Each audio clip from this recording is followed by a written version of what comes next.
Pourquoi Pep Guardiola regarde le monde de Manchester City dans un énorme silence après le match contre West Ham United? C'est du grand n'importe quoi, même les supporters sont choqués. Attends, je t'explique tout.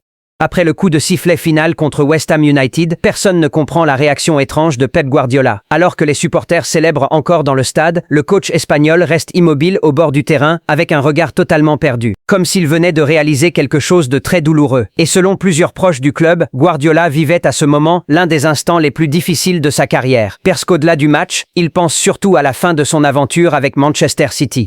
Mais ce n'est pas sa seule inquiétude. En regardant ses joueurs, Pep se rappelle aussi du départ annoncé de Bernardo Silva et de John Stones, deux joueurs qu'il considère comme des piliers de son projet. À cet instant, Guardiola commence alors à repenser à toutes les années incroyables vécues avec cette équipe. Les trophées, les soirées européennes, les célébrations, et surtout l'équipe qu'il a construite de ses propres mains.